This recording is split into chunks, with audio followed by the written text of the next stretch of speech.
Decided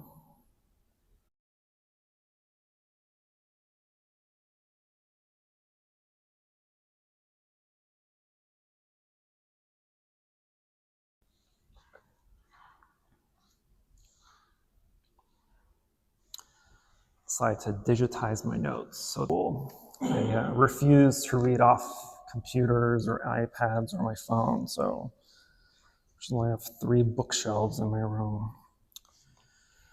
But I had to make space for more books, and my notebooks were taking up too much space, so I had to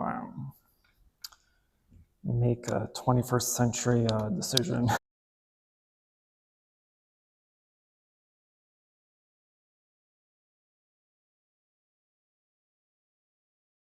Last week, or didn't listen to the Dharma talk, I would highly suggest doing so. I think I gave a pretty good intro to dependent origination. And so we will be going through the full list of the 12 links. Talks on ignorance. Just realized I didn't shave this morning. We'll probably do 2 talks on ignorance since it's such a big topic. It's one of those terms that come up in Buddhism very often. And so it's really important to understand truly what ignorance means in this case, or at least from the Buddhist perspective, and what we mean by avidya, ignorance. And so right, and it's typically almost always ignorance as the first, but the links describe why we suffer, pretty much, right? It's describing the causes and effects that create our sense of suffering. And it's the Eightfold Path that is the way to satiate that suffering. And we don't really have to, again, start from the very beginning to suffer. We're going to suffer in any of these links, right? But ignorance is first because ignorance is the main boss that causes everything else that comes behind it in our life. In mundane terms, we think of ignorance as dumbness or stupidity, right? Or uneducated or unprofessional, or whatever it may be. But from the Buddhist perspective, ignorance just means not knowing, right? Or unclear seeing. And so the Buddha reminds us, this doesn't mean that we don't have knowledge or that we're uneducated or we're just plain stupid, right? It just means not knowing the true nature of reality is what causes us to suffer. And that our ignorance is pretty much our blindness to reality, right? But specifically, when we see the term or study ignorance in Buddhism, the Buddha does specify or is referring to specific things.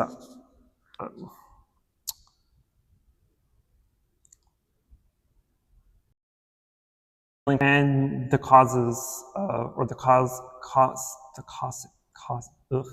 law of causation, karma, pretty much, right? So it's not knowing the Four Noble Truths, the 3 marks of existence, and karma. Right? This is the Buddha's definition of what ignorance is specifically. And it's pretty much living, or ignorance is living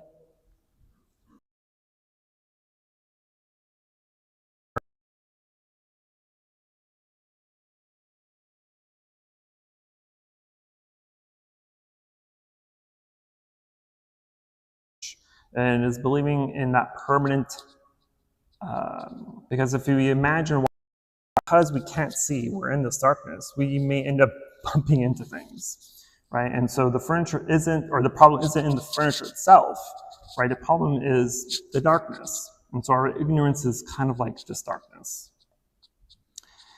And we have to understand as we progress through our practice and through our studies, we'll see just how ignorance is very much an active and not a passive type of not knowing, right? It is misperceiving reality. It's the same with the story of the rope, right? When we mistake a rope in semi-darkness as a snake, right? It's a huge parable in Buddhism too. Because if we mistake that rope for a snake, then our heart starts racing, we start to panic, we start to get anxiety, and nothing there was ever dangerous in the first place, right? The rope isn't dangerous, but because we misperceived it as a snake, we assumed it's a dangerous situation, so we panic, we get scared, and we run away.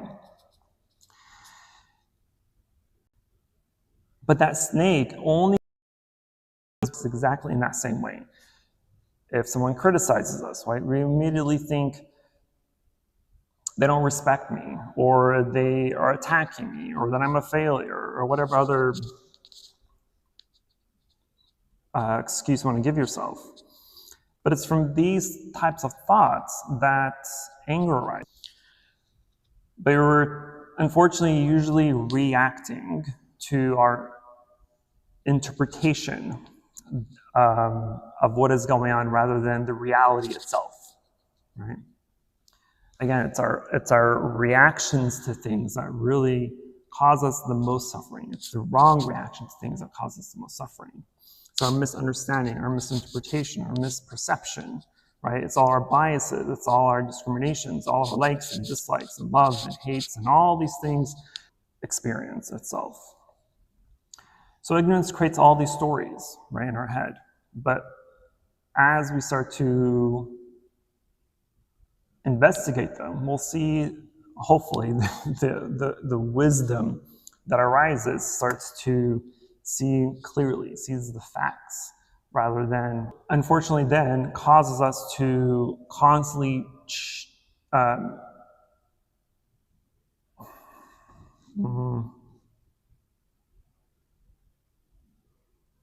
will constantly allow us or make us chase what really can't last, right?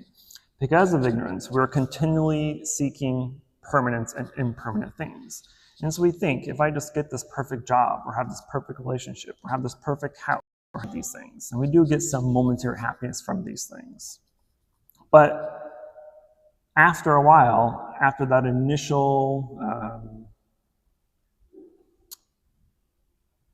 honeymoon phase of things, after we get new things or big houses or new cars or whatever, life changes, right? Job change, people change, our feelings change, our health change, our interests arise because things change, right? Because they're always changing. But the suffering comes because we wanted them to remain exactly as they are, right? So ignorance may whisper, oh, this will last forever. But then reality is all like, nah.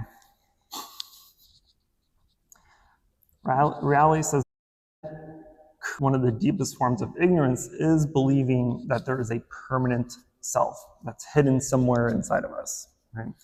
Because we're always saying, oh, I am angry, I am anxious, I am depressed, I am successful, I am, this or that.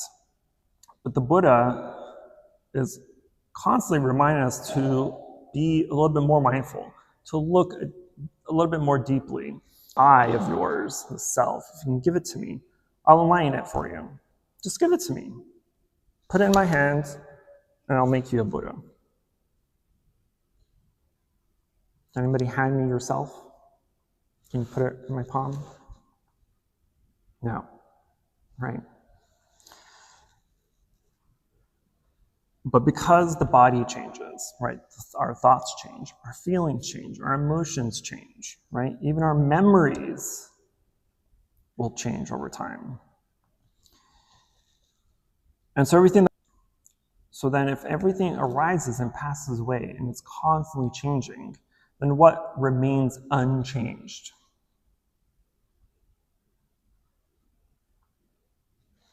Right? When we do meditation eventually, when one gets meditation on emptiness, practices is asking what remains unchanged. So if we investigate this a little bit deeply, right, and do that contemplation, then we start to see and discover what we call this self is just actually constantly changing process, cemented in place. And the Buddha tells us, as we start to contemplate in that way, that becomes quite liberating because it allows us to let go of some of the attachments, some of the clinging we have to this constant stress of, and because this anger or status or anxiety or depression or whatever it may be is not me, right? It can pass. This anger will pass because it's not me. The sadness will pass because the sadness is not me, right? Anything that arises will cease. And that ceases, this ceases, right? And so it's a gentle reminder, maybe not so gentle, but it's a slap in the face reminder saying that whatever arises will disappear, right? And because it arises and it disappears, that is quite liberating. But unfortunately, when things arise, we tend to hold on to it a little bit too long, right? Just hanging on to it in itself is already a little bit longer than we should. If it's bringing you pain, we immediately want to become averse to it, right? Now aversion arises and we want to push it away. But there's still that clinging to it, right? Even when we're trying to push something away or trying to be averse to something, that's still a want, right? Whether you want it to say you want it to go, it's still a want. Versus just seeing it for what it is and allowing it to be. It's pleasurable.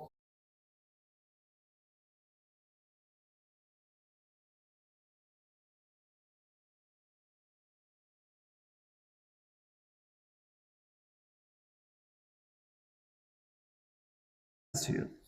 But most people don't want to stick with that logic, right? I've seen a lot of people who are quite obsessed with their depression because being depressed brings them comfort in some weird, illogical way.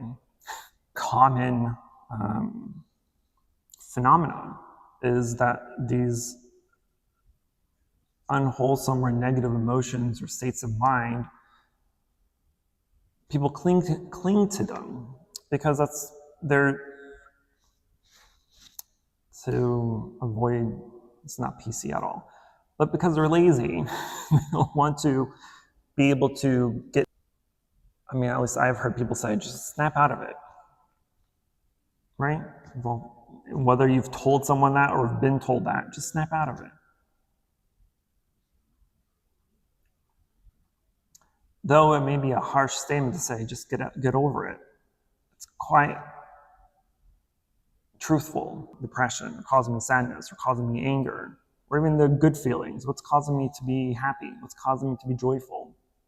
These are all valid questions.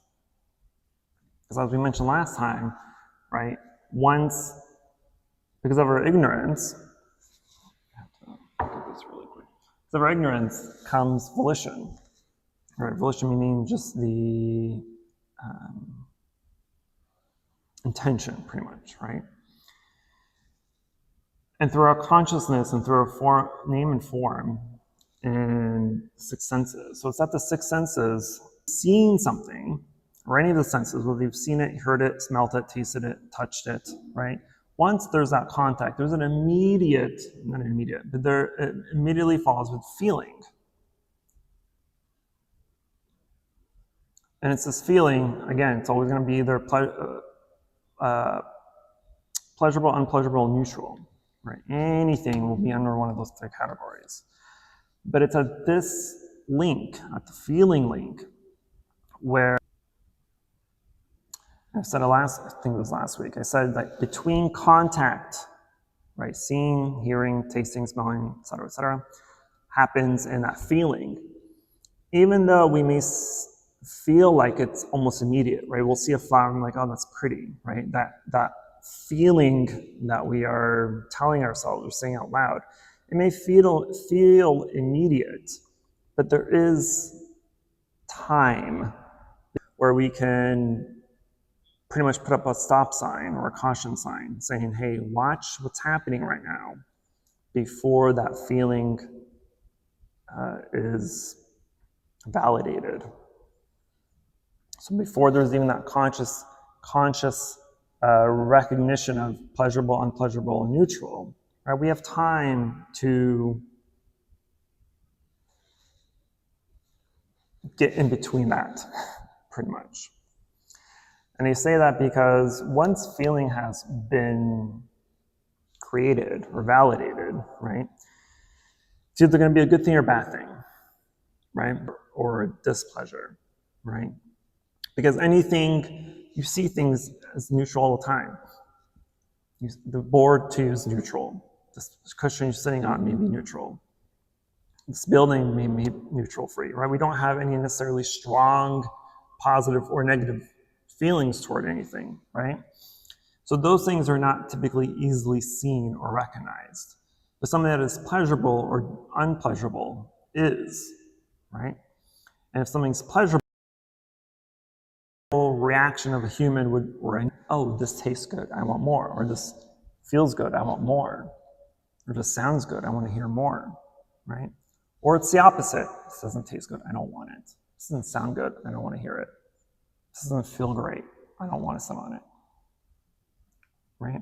And so there's a potentiality there either for some desire or some for aversion. Neither of them necessarily bad in and of itself, right? Desiring things or avoiding things isn't bad in and of itself, but some people may lie or steal or do other horrible things to get what they want. Or do exactly the same, but to disregard something else. You may lie to maybe do something wrong and you're blaming someone else. So it's really the practice of seeing how the mind works and what it's doing. How is it reacting to things? And so as we see the list, again, this list looks like, but it's not really describing, if you see it at face value, that may seem like what it's doing, but it's actually something that happens moment by moment, day by day. Because we can think of an example I put in here is, think of our phone, right? Your cell phone, right? Whether it rings or vibrates, we immediately reach for it, right? Well, why? Something important. Or there may be something pleasurable, right? Someone sent me a cute dog picture or a meme or whatever, right? Or there may be some validation waiting for you on the other side, right? Without even noticing, the mind moves automatically toward these, or simply just obeying it. Or think of when someone speaks harshly or critically to you, right? Before awareness even arises sometimes, there's already some irritation, there's already some anger that is already present. Because words then become arguments. Arguments become suffering, right? It all happens in seconds or a few minutes. That is how dependent origination unfolds in real time. Pay attention to it.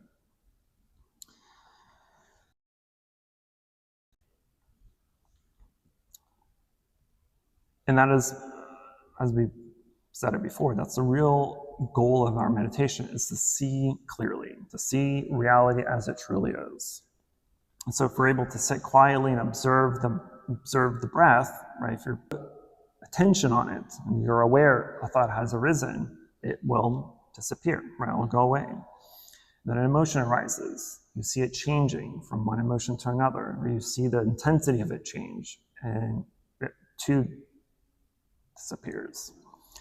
Same thing with any sensations, right? You may have a sensation in the lower back because of the way you use, or your relaxation helps us directly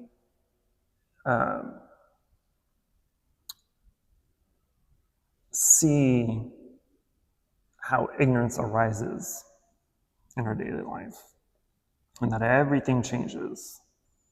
Everything is, my favorite word, impermanent.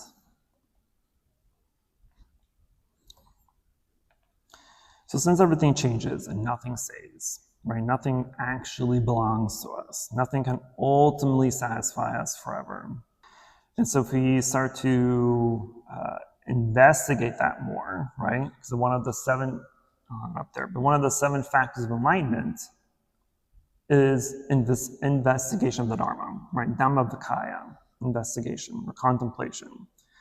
So rather than believing every thought that arises, you become a little bit inquisitive, right? You become curious. So instead of asking, oh, why is this happening to me? We ask, what is happening right now?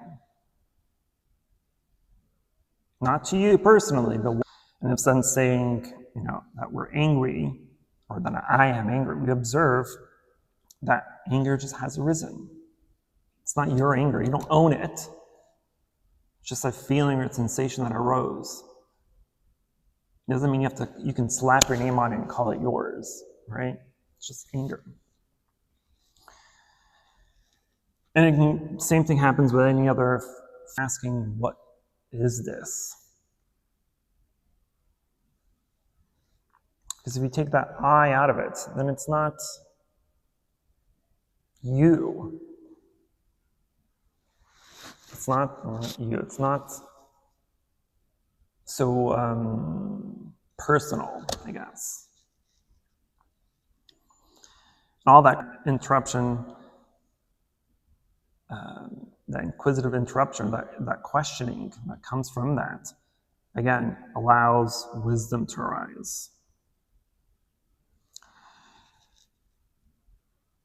And as you start to practice more and see just how much ignorance influences your reactions and your decisions, and when we can ask ourselves, right, what am I believing right now?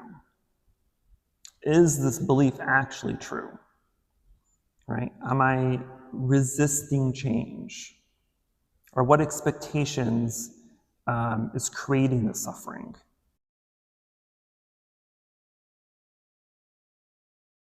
And can I simply observe without eradicating that ignorance and leading us to the path of liberation?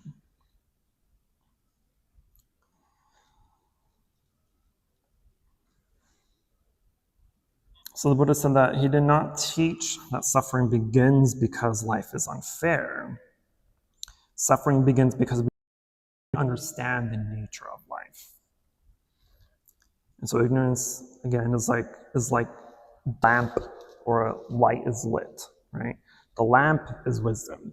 And every mindful breath lights that lamp. And every honest observation and contemplation brightens it. And every act of investigation strengthens it. And so as wisdom grows, our ignorance starts to fade away, right? It's not through force. We're not making ignorance disappear or wisdom to arise.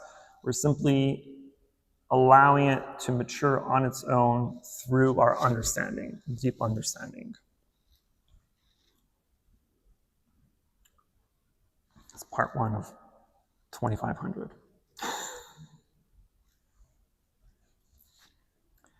Questions, concerns, emotional outbursts?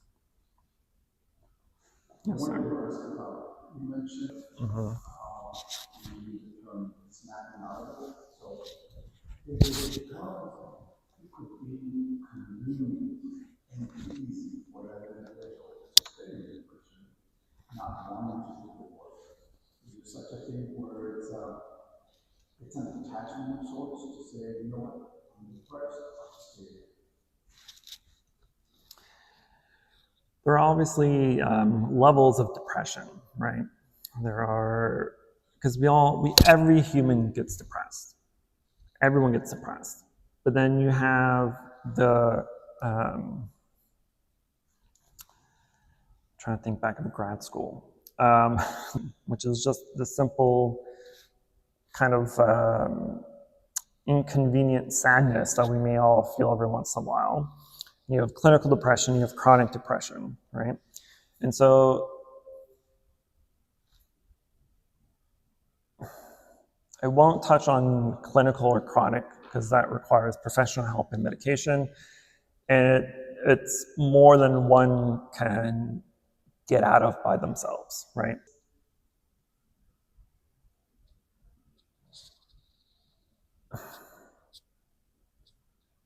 It is something a lot of people would sit with because it's convenient. It's easier than doing the work to get out of it, right? Depressish, right? I'm like, you know what? I'm just gonna lay in bed and rot away for this week, right? I don't want to do anything, right? I don't want to get up and knowing that just walk can help you. But then I'm like, oh, then I have to get up, put shoes on, have to put clothes on. If it's light outside, I have to put sunscreen on or a hat, right? You have to do more than just think about it. And to some people, that's difficult, right? Requires effort. And we know that you can't get, but here I am, homeless and broke. Well, I'm not homeless, clearly, but very much broke, right? Because monks and nuns don't have a lot of money. But if I wanted to be a millionaire, I could obviously go out and, I don't know, blackmail somebody, rob a bank. But we don't. There's a plethora of things I can do to make my life more convenient or happier or whatever it may be.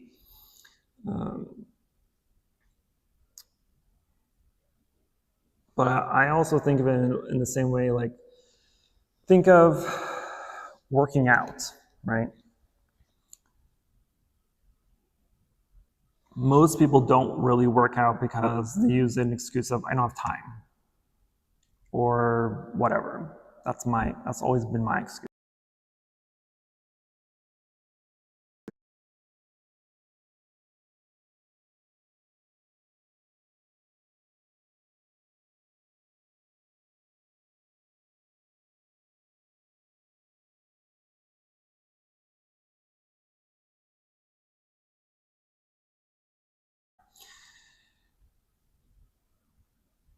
Because I know for a fact that once you start going to the gym and you're doing it consistently for at least a few days, it starts to become a little bit easier to go, easier to do, and more willing to do it, right? And after you get over that initial, I don't want to do it bump, then it just becomes routine, it becomes natural, it becomes easy, it just starts to become part of your day. And then, right, you just have to take those first few steps. Now, once you've taken that first few steps, then it just becomes a little bit more natural, a little bit easier, a little bit more consistent, a little bit more routine. But before that, it's just like, I don't want to do it. It's easier to suffer and end your suffering.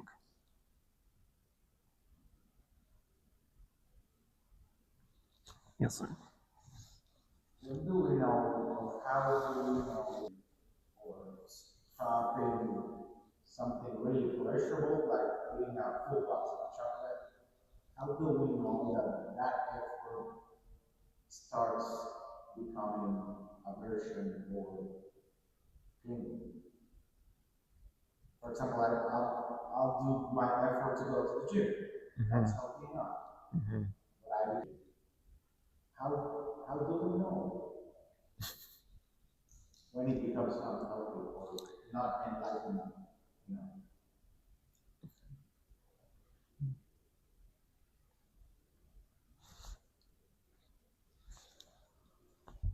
I'm trying to figure out a nice way to say this answer. I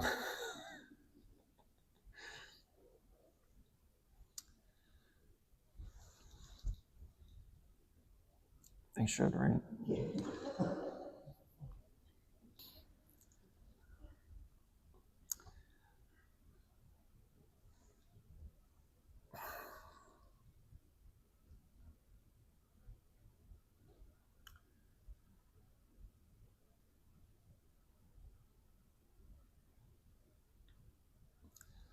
I'm gonna say this. I use Buddhism here as an example. So for you, for example, I'm using you as an example. I know that your practice is a big part of your life, right? So whether it's meditating or chanting or reading, studying, etc., that's a part of your life. Knowing that, if anything else becomes in your life, your kids, your practice, and going to the gym, right?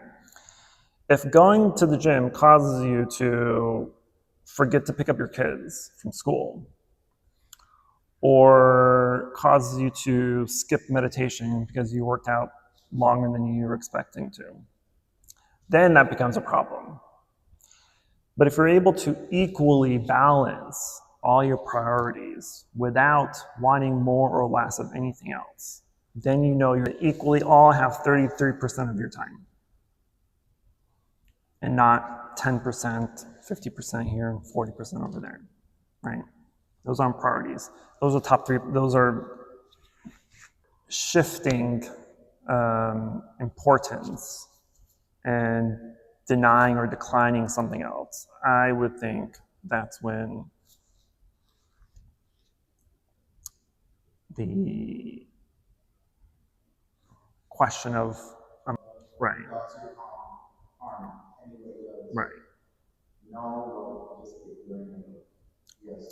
exactly, yeah, no, thank you for bringing that up. Yes, we go back go back to the question: does it bring harm to myself or to others? In this case, if you forget to pick up your kids, it's harm to them. It's harm to the school because now they're waiting. Kids and significant others, they got a life to go to, but they have to wait at school because you forgot to pick up your kids. But that's okay in the largest scheme. But my question was actually when I'm contemplating something, for example, really nice that Mm-hmm. I know I shouldn't cling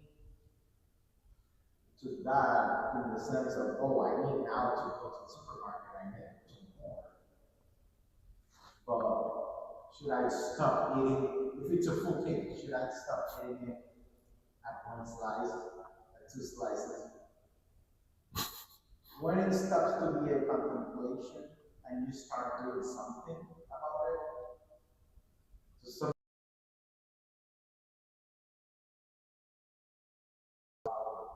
you don't need to do anything else, just watching. Mm-hmm. But then again, I mean, should I stop watching it now? Should I do something else? It's okay. I'll ask the question. Do I need to do something else? Okay. Let's go do something else. Let's just don't stay here. Myself, I mean, you just keep asking the question. Is it harmful? Is it not? The food. Freaking, I love food.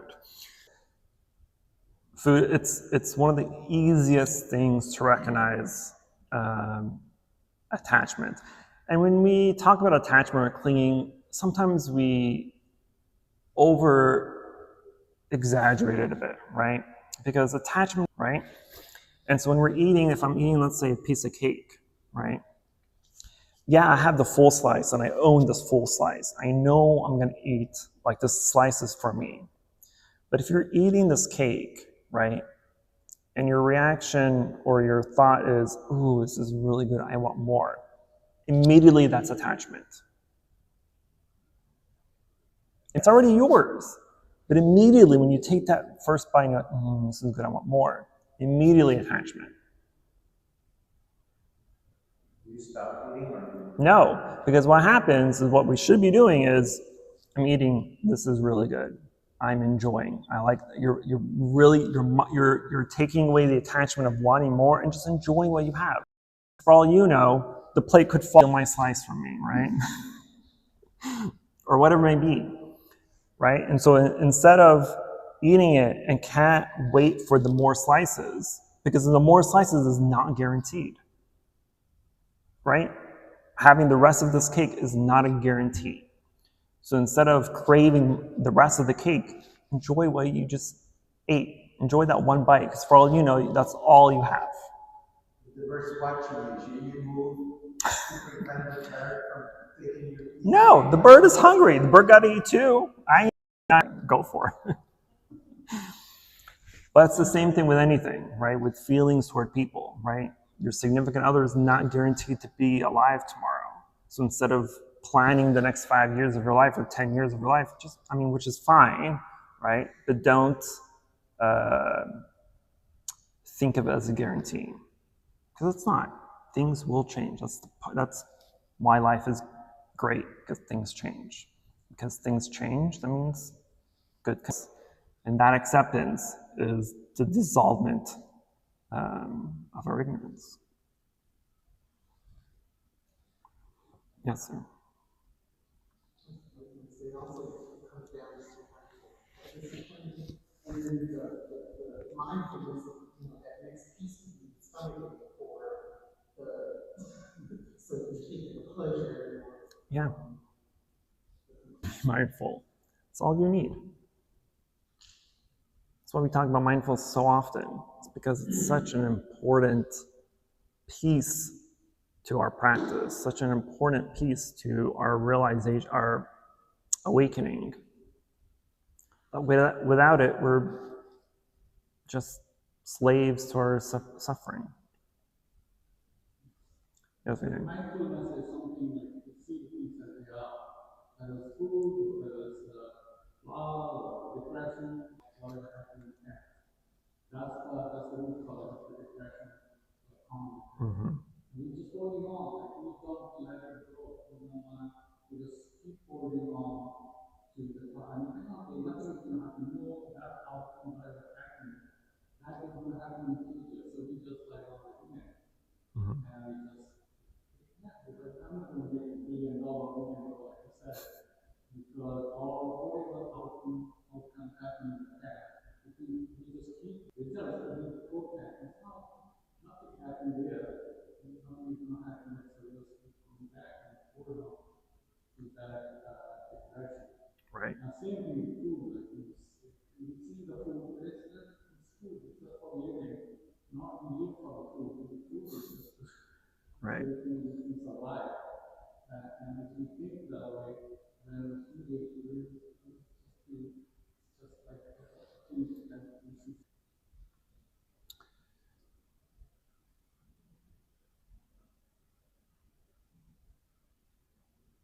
One, that's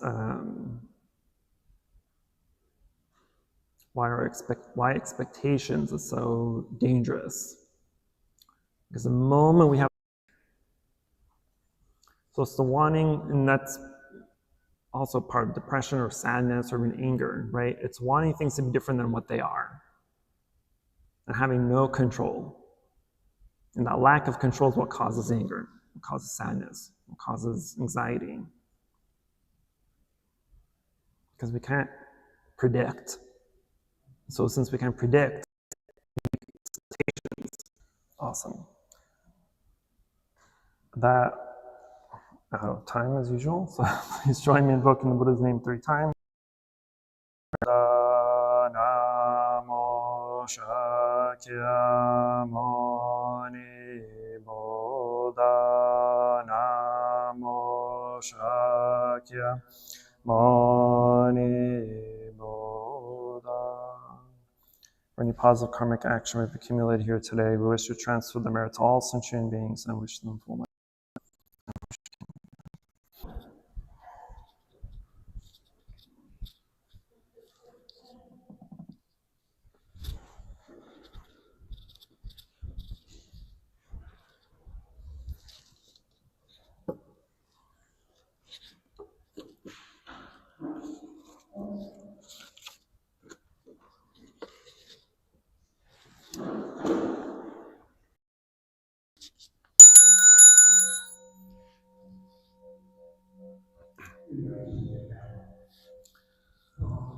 Be speech and mind in perfect oneness, I send my heart along with the sound of the bell. May the hearers awaken from forgetfulness and transcend all anxiety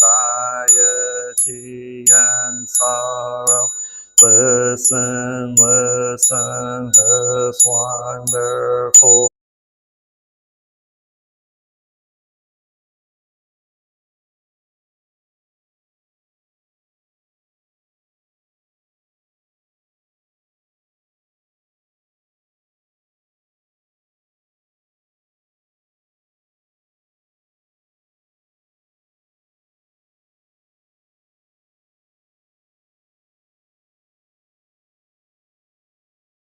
right.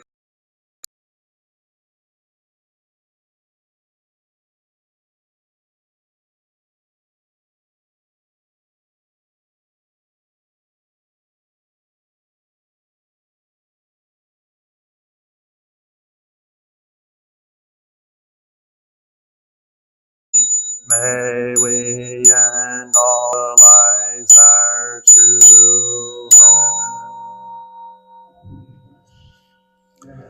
Incense in the censer now is burning, all the Dharma realm in every place, auspicious clouds appearing. Our sincere intention thus fulfilling, as all Buddhas now show their perfect body. Home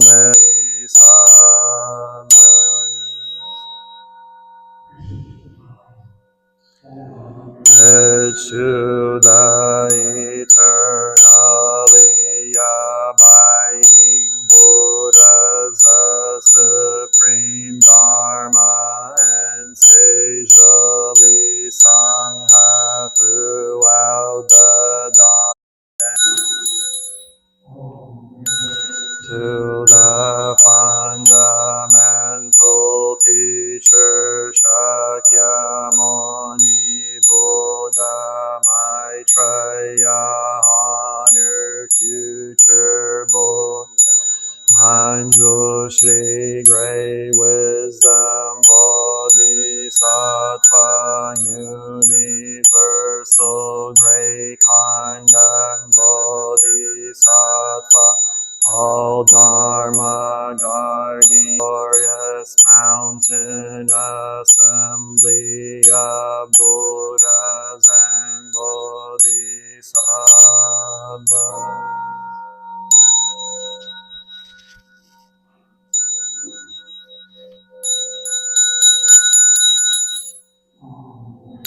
To Amitabha Buddha in the land of ultimate bliss, Valokiteshvara, great compassion, Bodhisattva, great Bodhisattva, and the assembly of great pure sea like Bodhisattva.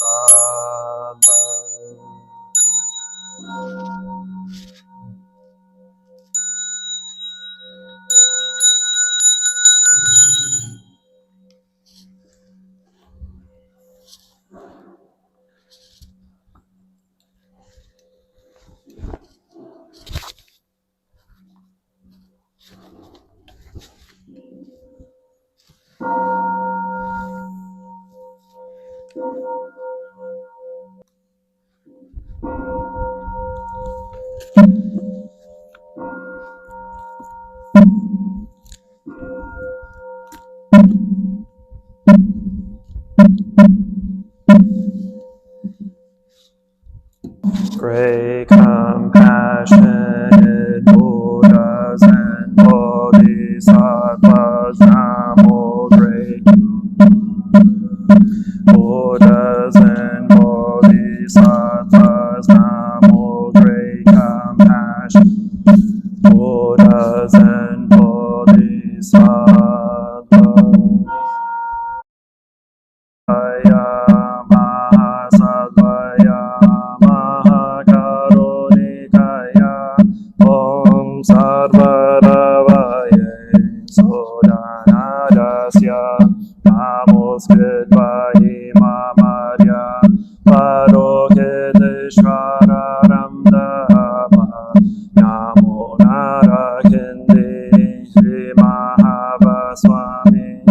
sarvaharhatu shubham ajiyam sarva sattva namo vastava namo bhagavadito taryata om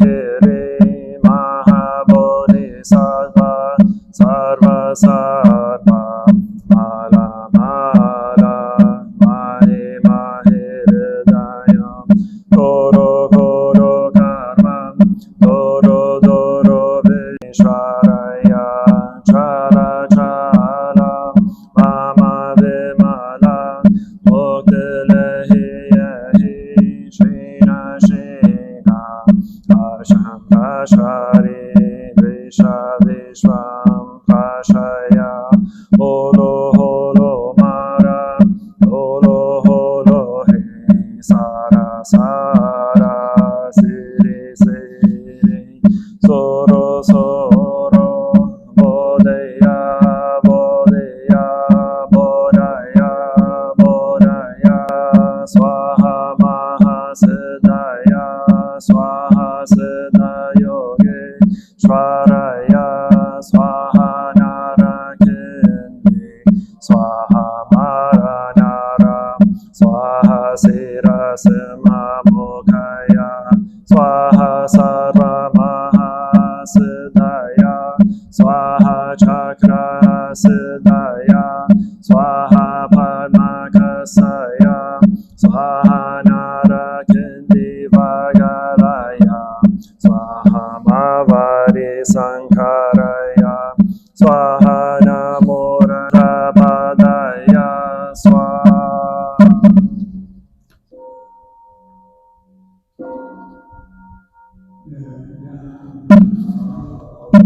is bringing morning light and concentration. My heart is at peace. A smile is born on my lips. This is a new day, and I've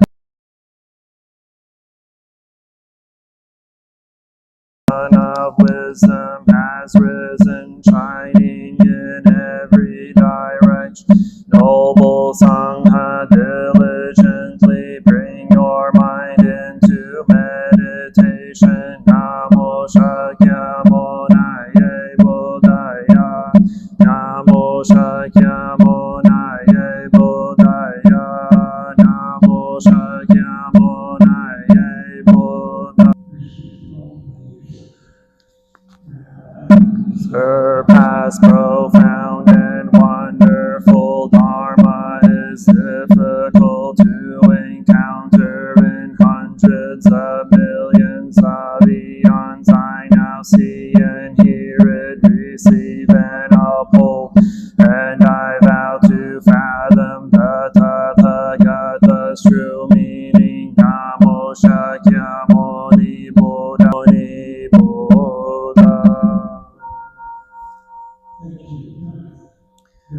One who bows and the one who is bowed to are both by nature empty. Therefore the communication between them is inexpressibly perfect. Our practice center is the net of reflecting all Buddhas everywhere, as my own person reflects in all Buddhas. Light in the 10 directions, the Buddha, the Dharma, and the Sangha, to whom we bow in gratitude. And living the way of awareness in the very midst of suffering and confusion. Shakyamuni Buddha, the awakened, to whom we bow in gratitude. And our minds, Manjul Shri, the Bodhisattva of great understanding, to whom we bow in gratitude. Mindfully working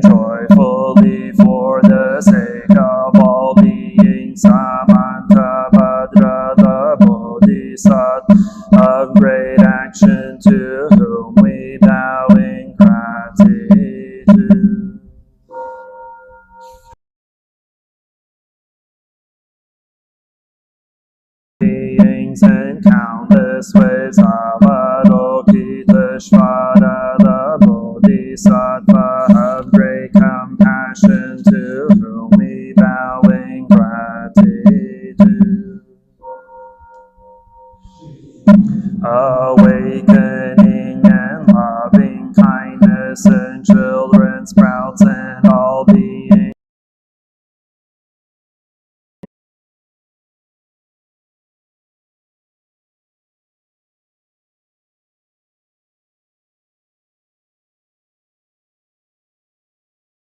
Our ancestral teachers to whom we bow in gratitude.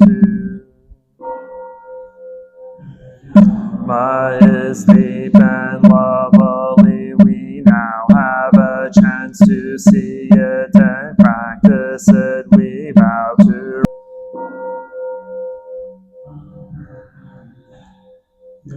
Bodhisattva Avalokita while moving in the discourse of Prajna Paramita, shed light on the five skandhas and found them equally empty. After this penetration, he overcame ill-beingness and shoddy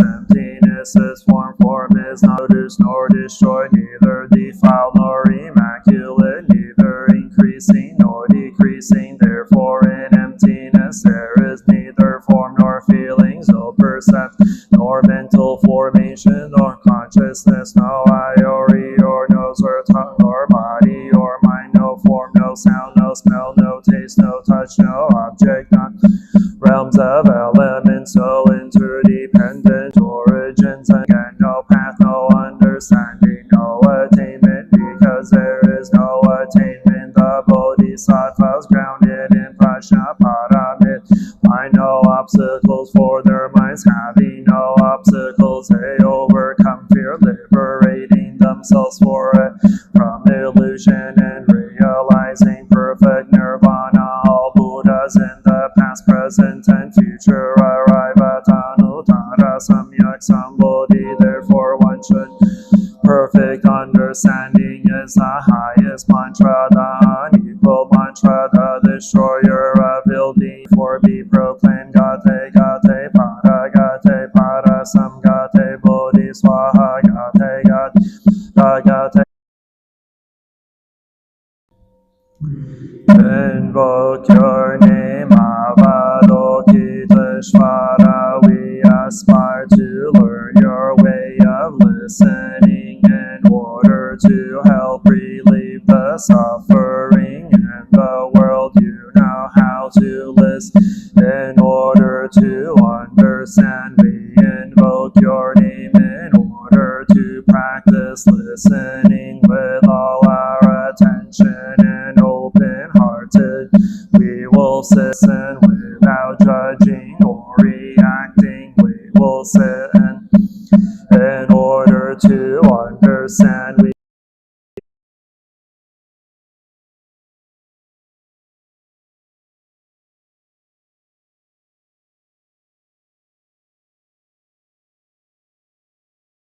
by listening deeply, we already alleviate a great deal of pain and suffer in the other person. Your name Manjushri, we aspire to learn your way, which is to be still and to look deeply into the heart of things and into the hearts of people. We will look with all our attention and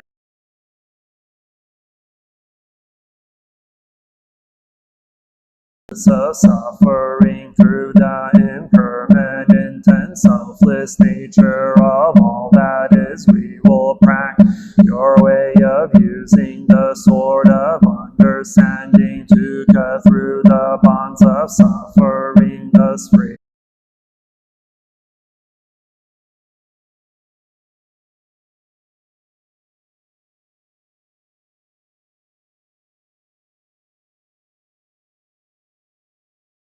Ourselves to bring joy to one person in the morning and to ease the pain of one person in the afternoon. We know that happiness of others is our own happiness, and we aspire to practice joy on the path of absurd.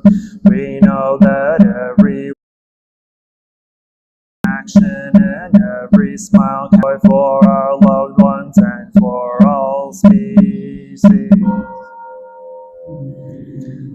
Your name should be God, but we aspire to learn your way of being present where there is darkness, suffering, oppression, and despair, so we are determined not to forget or abandon those in desperate situations. We will do our best to establish contact with those who cannot find a way out of their suffering, those whose cries for help, justice, equality, and human rights are not being.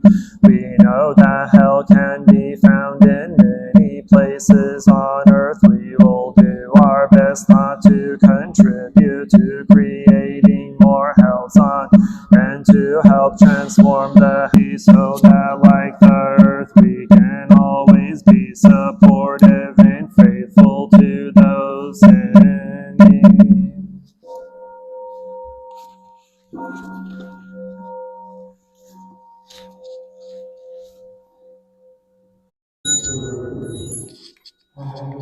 Take refuge in the Buddha, the one who shows me the way in this life. I take refuge in the dark.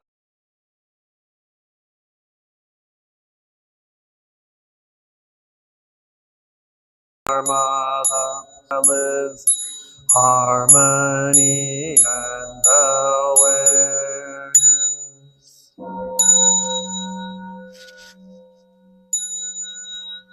The refuge of Dharma, I learned to open many doors on the path of transformation, dwelling the refuge of Sangha, shining light that supports me, keeping my practice.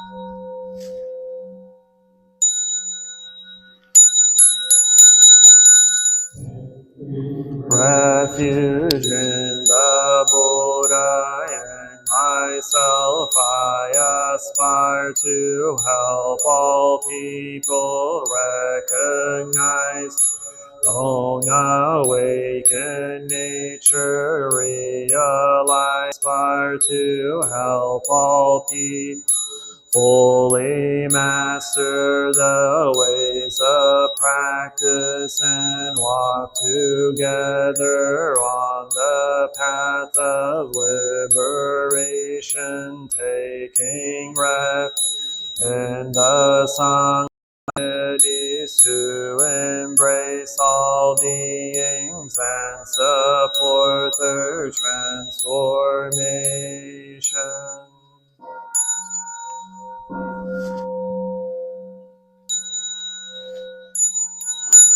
Way of awareness gives rise to benefits without limits. We vow to share the fruits with all beings. We vow to offer tribute to parents, teachers, friends, and numerous